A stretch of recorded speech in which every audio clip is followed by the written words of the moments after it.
Bienvenidos de nuevo a Kaiser Report. Soy Max Kaiser. Es hora de hablar con Michael Pento, de pentoport.com. Bienvenido de nuevo, Michael. Es un placer volver a estar con Stacy y con usted, Max. Michael, desde la última vez que estuvo con nosotros, la Reserva Federal se ha embarcado en un histórico frenesí de emisión de moneda, hasta el punto de llegar a comprar fondos cotizados e incluso deuda corporativa individual. ¿Qué le parece? Yo diría que todo el mundo ya es consciente de que la Reserva Federal se encuentra atrapada junto al resto de los bancos centrales del planeta. Si nos retrotraemos a la época en la que supuestamente se iba a dar marcha atrás a la flexibilización cuantitativa para volver a la normalidad, resulta que después de haber pasado de 800.000 millones de dólares a 4 billones y medio, el balance general de la Reserva Federal apenas disminuyó hasta los 3,7 billones. Hay una cosa que me gustaría dejarle muy clara a su audiencia, Max. Antes de que ni siquiera hubiéramos oído hablar del término COVID-19, la Reserva Federal ya había reanudado su política de flexibilización cuantitativa y había rebajado los intereses en 3 ocasiones. Vamos, que en ningún momento hemos vuelto a la normalidad, a esos 800.000 millones de hace 12 años, sino que el balance general del Banco Central ha pasado de 800.000 millones a 7,2 billones, Max. 7 billones 200.000 millones. Y encima no va a haber forma de volver a encogerlo, porque mire, antes de esta crisis la Reserva Federal había creado un par de burbujas aisladas. Primero la del Nasdaq y luego la inmobiliaria. En cambio, ahora el Banco Central ya es dueño del mercado de los bonos del Tesoro, del de los bonos municipales, del de los bonos corporativos, del de los bonos basura y por extensión del inmobiliario y del bursátil. Es decir, que no hay forma humana de reducir el tamaño de ese balance general, porque en cuanto den un paso atrás, el desplome va a ser más rápido y más acentuado que nunca antes. Actualmente, la Reserva Federal es dueña de aproximadamente el 30% del PBI de Estados Unidos y va camino de hacerse con el 100%, lo cual recuerda mucho a los señores feudales de la Edad Media, que controlaban la totalidad de la economía, mientras el resto formaba parte de la plebe. Michael. Max, como sabe usted muy bien, el coronavirus ha exacerbado las desigualdades y los problemas que ya teníamos. ¿Y eso qué significa? Pues que la clase media está siendo aniquilada a marchas forzadas, que las diferencias entre ricos y pobres no dejan de acrecentarse y que Wall Street roza un nuevo máximo histórico, a pesar de los 29 millones de estadounidenses que hay que reciben una prestación de desempleo. Ya sé que los medios tradicionales solo hablan de 20 millones, pero a eso hay que añadirle los 9 millones de personas que están recibiendo ayudas como consecuencia de la pandemia, con lo cual hablamos de un total de 29 millones de desempleados. Y fíjese, si nos tiramos del Empire State y nos ponen un trampolín en el suelo, está claro que rebotaremos, pero no llegaremos ni de lejos al punto desde el que nos habíamos tirado. Pues bien, eso mismo es lo que está pasando ahora en la economía, con un importante rebote desde cero al que seguirá una fase de meseta. Porque para que se produjera una recuperación en forma de V, la economía tendría que tomarse una Viagra. Y como acabo de decir, y es algo que quiero dejar muy claro, lo que está pasando en Wall Street entra por completo dentro del terreno de lo totalmente ficticio. Se trata de una ficción creada por los bancos centrales, que carece de cualquier atisbo de realidad y de relación con lo que ocurre en la economía subyacente. Así es. Los mercados bursátiles que mejor rendimiento ofrecen actualmente son los de Venezuela, Zimbabue y Teherán, en Irán. Seguramente porque los 3 países están sufriendo un desplome de sus divisas. Así pues, a juzgar por la subida que se está produciendo en Wall Street, en el S&P y en el Nasdaq, ¿podemos deducir que Estados Unidos está sufriendo una crisis hiperinflacionista? Bueno, desde mi punto de vista, no se trata tanto de una situación de hiperinflación como de estanflación, porque para que haya hiperinflación, la divisa en cuestión tiene que desplomarse frente a otras. Ahora bien, lo de estanflación está claro. Por cierto, Max, déjeme que le haga una pregunta que me corroe por dentro. ¿Cuánto tiempo más podemos mantener la fe en las divisas fiat de todo el mundo?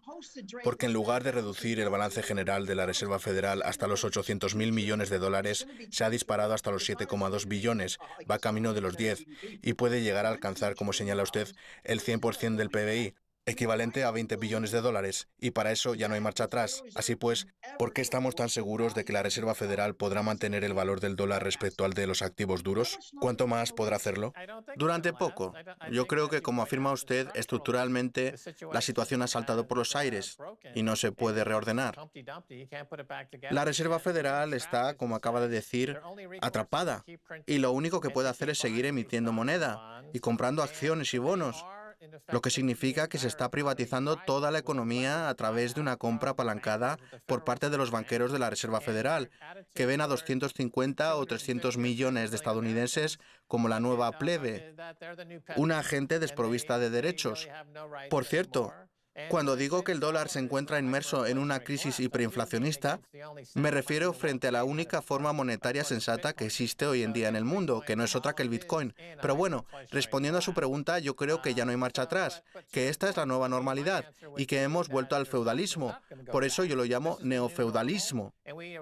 El caso es que Jerome Powell, presidente de la Reserva Federal, a la pregunta de si el Banco Central está provocando desigualdades, y pese a todas las realidades que lo evidencian, respondió que no. ¿Qué pasa? ¿Que es A, un mentiroso compulsivo? ¿B, un idiota? ¿O C, ambas cosas a la vez? Yo contestaría con el típico todas las anteriores, así que seguramente la opción C sea la que más se ajuste a la realidad. Mire, el otro día estaba viendo un programa en la tele, no voy a revelar el canal, solo puedo decir que estuve muchos años saliendo en él 2 veces por semana, hasta que me echaron, sobre el inminente estallido de la burbuja inmobiliaria. Pues bien, hubo una persona, cuya identidad tampoco revelaré, que dijo que la Reserva Federal no está manipulando el mercado porque no está comprando activos por encima de él. ¿Sabe cuál fue mi reacción? Gritarle a la tele, pero si el mercado son ustedes, porque ¿en qué nivel debería estar ahora mismo el bono del Tesoro estadounidense a 10 años? ¿En el 0,7% actual? Recordemos que en marzo cotizaba en el 0,3% y que cuando la gente empezó a perder la fe en la solvencia de Estados Unidos, subió hasta el 1,25%. Así pues, ¿en qué nivel debería cotizar cuando se trata de un país insolvente con un objetivo de inflación del 2%? Seguro que en el 0,7%, y lo mismo puede decirse de su equivalente japonés. ¿Debería el bono del Tesoro nipón a 10 años cotizar en el 0%, teniendo en cuenta los 1.000 billones de yenes de deuda que tiene el país y su objetivo de inflación del 2%? Pues sepa que ha sacado un tema interesante, el de los medios tradicionales y su forma de abordar esta crisis, porque hay cadenas como la CNBC, entre otras, que manipulan conscientemente la realidad para defender la corrupción de Wall Street y del Banco Central. Fíjese, por ejemplo, en el caso de Earth, ¿cómo es posible que la empresa se declare en quiebra, que se ponga a vender acciones, cosa que no había sucedido nunca, y que la respuesta de la CNBC, de Bloomberg o de Wall Street Journal sea «¡Qué cosa más novedosa! ¡Oh, pero mira qué es raro!», en lugar de actuar como un organismo regulador que le advierte a la gente de la presencia de carne contaminada Correcto. o de arsénico en la aspirina? Los medios deberían estar al lado de los consumidores para evitar que los engañen, pero no es así.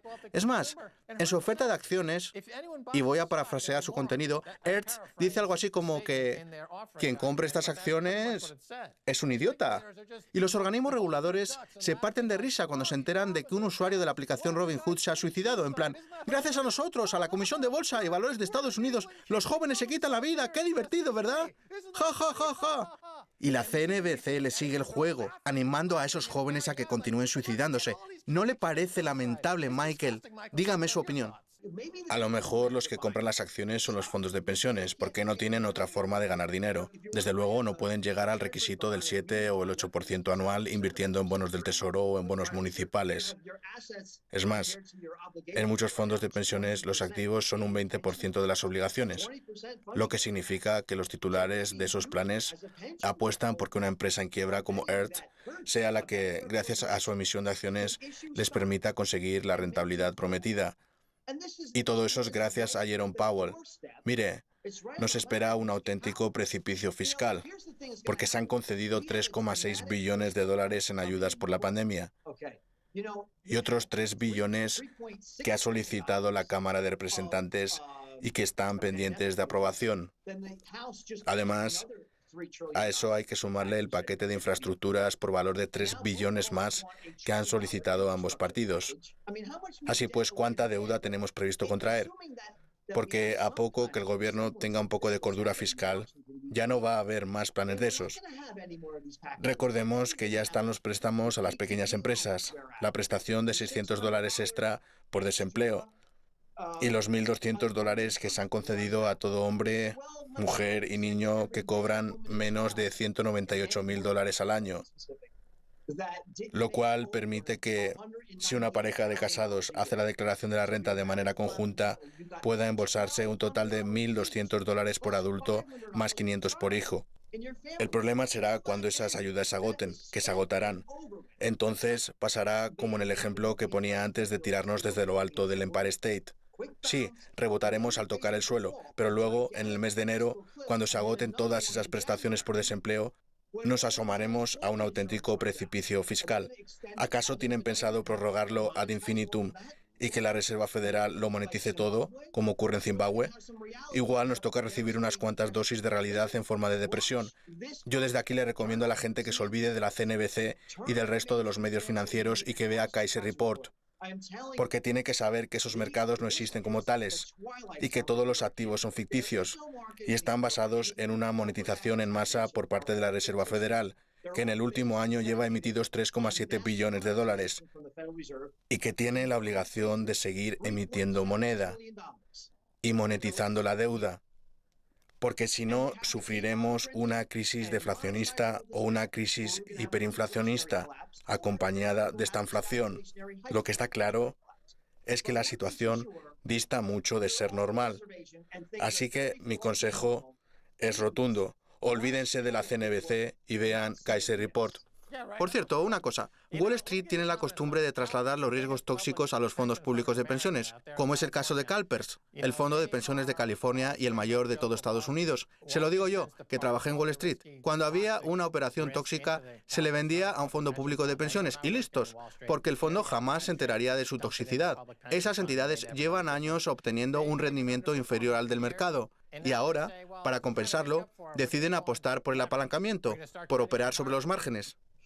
Yo estoy seguro de que en un futuro no muy lejano la Agencia Estadounidense de Garantía de Pensiones va a estar hasta arriba de trabajo, estoy convencido. De acuerdo. Michael Pento, de pentoport.com. Gracias por haber estado en Kaiser Report. Gracias por volver a invitarme, Max. Muy bien. Esto es todo por hoy en Kaiser Report. Somos Max Kaiser y Stacy Herbert. Quiero dar las gracias a nuestro invitado, Michael Pento, de pentoport.com. Si quieren contactar con nosotros, escríbanos un tuit a Kaiser Report. Hasta la próxima. Adiós.